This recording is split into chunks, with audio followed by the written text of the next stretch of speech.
So what happens when you lose some of your cards in your tarot deck? Do you have to buy a new one? Do you have to like completely throw out the old one? Can you still use whatever you have left? That depends on the kind of tarot that you have. And I'm going to walk you exactly how you can do this with the Antojai Quantum Reiki Tarot so that you never miss out on the full potential of your deck, even if you're missing a couple cards. Let's dive into it. Now, before I dive deeper into this, I'm going to first show you the difference between a full deck and a half deck, and then I'm going to walk you into a demo, and then I'm going to show you exactly how I do it in real time with someone else. It's just to show you that this isn't made up, so you can see exactly that this is all 100% in your capabilities and that you can do it whenever, wherever you need to. Now, all tarot decks are not created equal. It really just depends on whether or not your tarot deck is aligned with specific astrology traits and it's actually created in harmony with the cosmos itself. And I know this is going to sound crazy, but a lot of tarot decks are just regurgitations of the Rider-Waite deck, and the Rider-Waite deck actually has flaws in it. Though the Rider-Waite deck is very, very accurate, it's still going to have some missing components, especially when you're missing some of the major cards. And if you're an experienced tarot reader or oracle reader, you know that you can bypass this with your own senses and your psychic abilities, but just in case you're not there yet, this is how you can get the most out of your experience. So I'm going to show you two different decks. This is a full deck that belongs to that box over there. This is what it looks like full, right? Like you have every card in the deck. Now this is a kind of sort of partially full deck. It's missing obviously a big chunk of it, as you can see. Now the reason why I don't have all the cards in this one is because I went to a meet and greet and I basically ended up doing tarot for everyone that was there, and then I signed their tarot and they were able to take the tarot home. But just because you're missing a good chunk of the deck on this end on the right does not mean that you cannot be accurate like as though you had the full entire deck on my left. And that's what's really crazy. No other tarot in the world can do this, and I'm going to show you exactly how that plays out. Now, I'm going to do a demo reading, and then I'm going to show you an actual full out reading with someone who's actually asking me a question. Now, when you lose cards in other traditional tarot, there's no compensation because it's only using the tropical zodiac. But since the Antojai Quantum Reiki Tarot uses tropical and the Vedic astrology concepts, even if you're missing some of the cards, you're still going to have some sort of alignment that's going to be super accurate. So let's just say I'm asking a question on what do I need to do to be happy today? I'm going to pull out the first card, which would be the Apollo card. This is like the Chariot, so focus on making movements, make sure that you are fast, keep up the tempo, otherwise you're going to fall like short, and then make sure to monitor your own negative thoughts, because if not, then you're not going to end up hitting your goals. Now that is the half deck. Now if I go ahead and I grab the full deck, like you guys have seen me do on the channel a bunch of times, and I still ask that same question. I'm not going to change this question. I'm just going to go ahead and I'm going to shuffle. Okay. First card is do not focus on the negative. This is kind of sort of like a similar repeat energy over here with the negative card. Then we have don't focus too much on overthinking. That's kind of still right here. Then we bring out don't focus on giving into any form of fractalization. And then the final card would be focus on the magic, focus on harmony, focus on the things that you want to be creating in your life right now. Now, this is the same exact message, just a little bit different. Now, if we break it down, you're going to see what I mean. So when Hathor comes up upside down, is basically saying don't focus on the negative. This one's saying don't focus on negative thoughts. So these two by default are repeating themselves by nature. Operate quickly. Don't think about it too much. You know what I mean? Like these two right here are also in alignment. Make movements, keep your momentum going, and do not fractalize yourself. Here we have another like echo here going as well that we can see between those two. Now here it's like if you don't follow this, you're not going to hit your goal. If you don't follow harmony and the impulse of magic, you're not going to follow your goal, okay? So here you start seeing kind of like how the cards will still give you the same messages, just a little bit different, because a full deck would have a very specific perception, where a half deck or however many cards you still have left over in your deck would have another perception. Now, this is where you start seeing the accuracy. They repeated themselves even though they don't have the full spectrum of cards. And don't forget, if you want to grab the Antojai Quantum Reiki Tarot, the links are going to be in the descriptions below to my Etsy shop. And give this channel a like and a subscribe. It's a free and easy way to support the channel. If you want to do one-on-one coaching or join Patreon, that's also going to be all in the links in the descriptions below. Now, let's go ahead and talk to somebody in real time, do a real reading on a phone call so you can see the difference in what I'm talking about. All right, so now I have my friend Aline on the line, and what we're going to do is we're going to use the half deck, which is not fully formed, which belongs on the right, and then we have the full deck that is on the left. I'm not going to tell her which one is the reading. She's going to tell me rather the first or the second reading was more powerful, and then we'll go from there. So Aline, what was the question that you wanted to ask? Yes. Can you scan my energy and tell me just what you see from each of the decks? Yeah, for sure. All right. So the first deck, I'm pulling out 5 cards for you just to kind of like have that information. And then I'm also going to shuffle the second deck.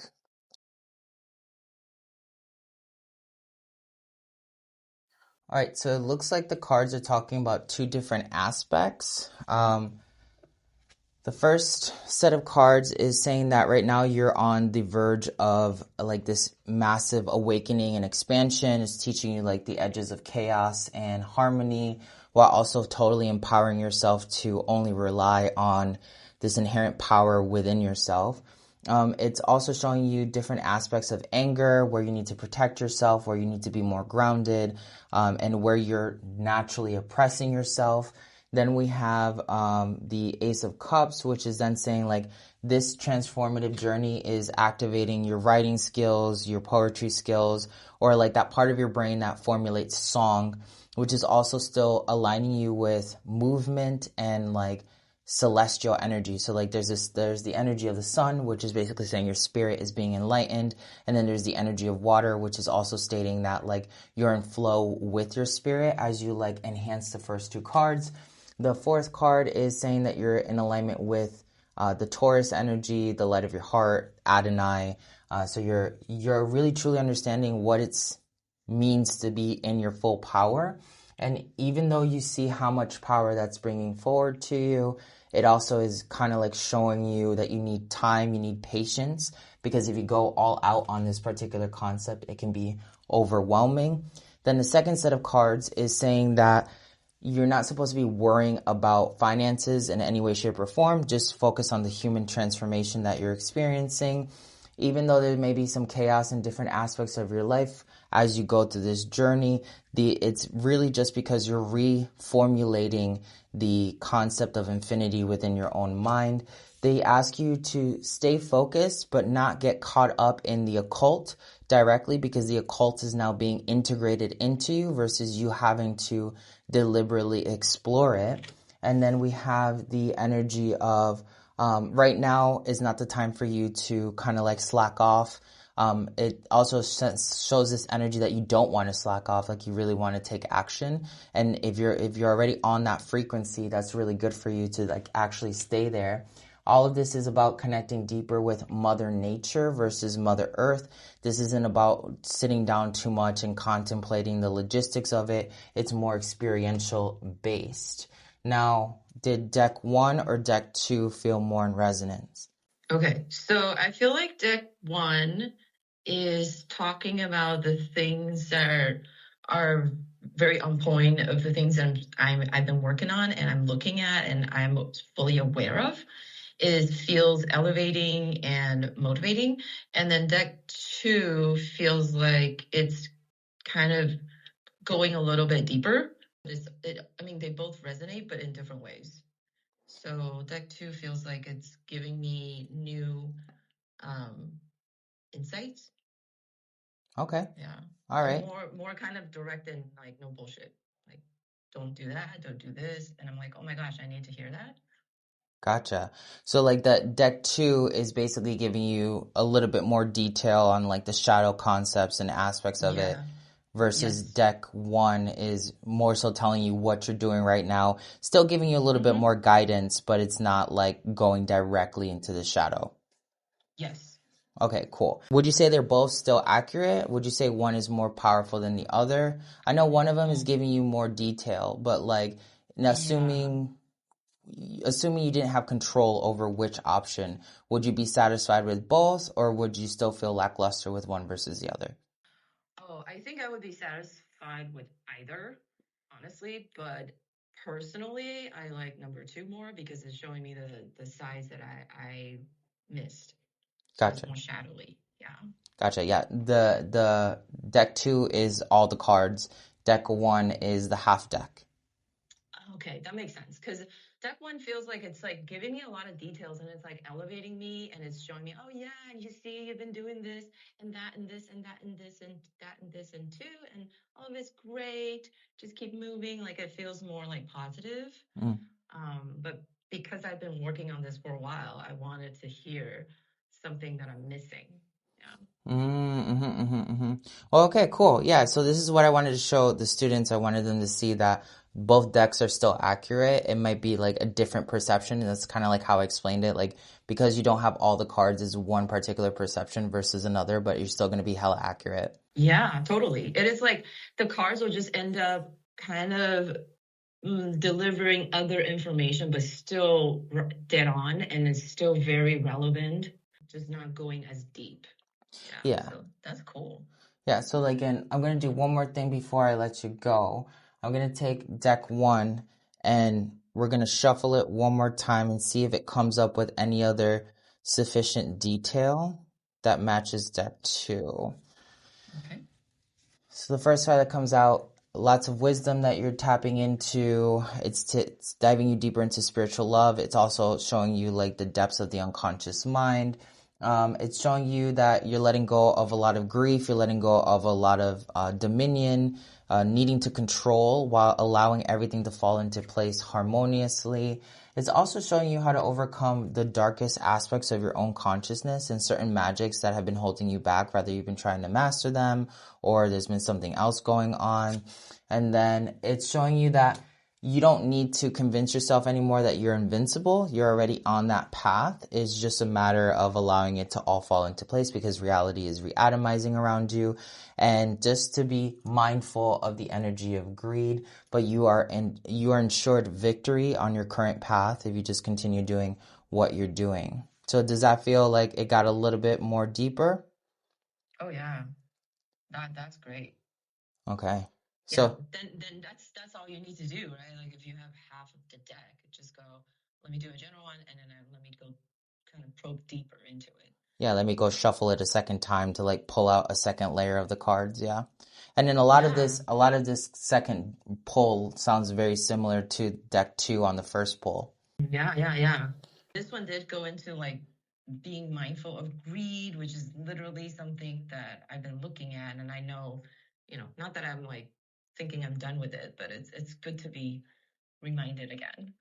Yeah, you have two void cards which are basically telling you that you're taming like the darker concepts of yourself. And then with the Pharaohs of Isfet coming upside down, like deck two was saying that that's tied to the occult. So like you don't have to keep diving into the occult because it's already like integrated as a part of you. And then where the Adamance card comes in, it basically says like staying in your current flow is what's not going to let you be defeated in any way, shape, or form. So like Mm-hmm. it's almost like telling you not to focus on enhancing power, but more so like embodying the pattern, the rhythm that you're in. Oh, I like that a lot. So there you have it. You see exactly how you can use this deck, even if you're missing some of the cards. I know it can be really frustrating when you lose cards and you're like, man, I gotta buy this deck all over again. And especially if it's more of an expensive deck, it just feels like, why would I purchase this just because I lost a couple cards? Now, I learned this because when I was traveling, I had the demo deck. And when I had shared it with a couple people in different experiments, some people walked away with some of the cards that I had from the original templated deck. And I was like, oh my God, I still got a fortune tell and I've still got to like divine doing this work. So now you know how to do it. If you have the full deck, it's going to be way more accurate, right? And less strokes that you need to do. But if you have just half of the deck, just keep pulling on top of each series, right? Pull a series of cards, then another series on top of that, then another series on top of that, the way I just showed you in the video when I was reading for Aline, and you're still going to be just as accurate as though if you had the entire deck. So don't freak out if you lose any of your cards. If it really bothers you that much, then you can buy another deck if you want to. But I want you to see how valuable this deck is, even if you don't have all the cards, if you want to still use it as an oracle or a hybrid along the way. And I just want to give a huge shout out to Serpentine Spiritual Arts, who's a sponsor of this video as well. Check out their tetragram and abramelin oil combination. This actually comes in a little like gift set, and it also has a incense burner that you can have. The incense is absolutely amazing. The tetragrammatron oil is really good for enhancing any form of angelic magic, any divination practices, or just generalized rituals, whatever your intention is. The abramelin really enhances the purification of your own energy. That way you can be uninterrupted. This is really good if you feel like you're being psychically attacked and you have to set up protections, but you feel like someone's going to try to interrupt your protection process. So if you have a combination of the two, not only do you enhance the entire ritual process, you're ensuring that you're fully protected and that no one can mess around with your divine creations. So check out Serpentine Spiritual Arts. The links are going to be in the descriptions below, and let them know Antojai sent you.